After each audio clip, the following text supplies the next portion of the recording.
नमस्कार सगळ्यांना. तर चला आता इथे आहे ना, मस्तपैकी सकाळ झालेली आहे. सकाळी सकाळी बनवायची आहे चण्याची भाजी.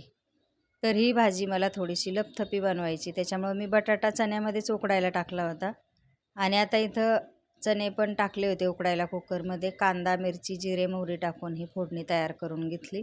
त्यात एक टोमॅटो टाकलेले आहे, त्याची पण ग्रेव्ही तयार करायची मस्त. आणि नंतर करायची आपल्याला हरभऱ्याची भाजी. हरभरा म्हणजे भिजलेला हरभरा. तर इथं मी हरभरे उकडून घेतले, तर वतून घेतले ते एका प्लेटमध्ये. आता टाकते घरातला मसाला. त्याच्यानंतर टाकून घेते हळद, थोडीशी दाणा पावडर टाकायची 1 चमचा छोटासा. आणि छानपैकी अशी ग्रेव्हीची चना मसाला तयार करायचा आहे. तर ही भाजी तुम्ही वरण भातासोबत नाहीतर डब्याला द्यायची असेल तर अशा पद्धतीने करून पहा. खूप अशी भारी होती. वाटण वगैरे काहीच करायची गरज नाही. फक्त मसाला चांगला परतून द्यायचा, त्याची ग्रेव्ही तयार करायची आणि शिजलेले चणे त्याच्यामध्ये टाकून घेतले.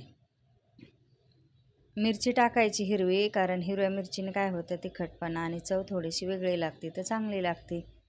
तर आता इथं मी कढाला टाकलेला आहे आणि झालं. आता फक्त बटाटा सोलून त्याच्यामध्ये टाकायचा आहे. तर थोडीशी म्हणजे चांगली व्हावा ग्रेव्ही त्याची, घट्ट व्हावा म्हणून बटाटा जास्त शिजलेला आहे. तर चला मग कशी वाटली हरभऱ्याची सुकी भाजी म्हणजे लपथपी भाजी ती कमेंटमध्ये नक्कीच सांगा. तर आता इथं बटाटा टाकून घेतला आहे.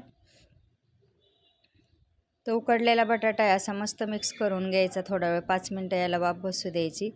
चला मग घ्या सबस्क्राईब करून, परत भेटूया पुढच्या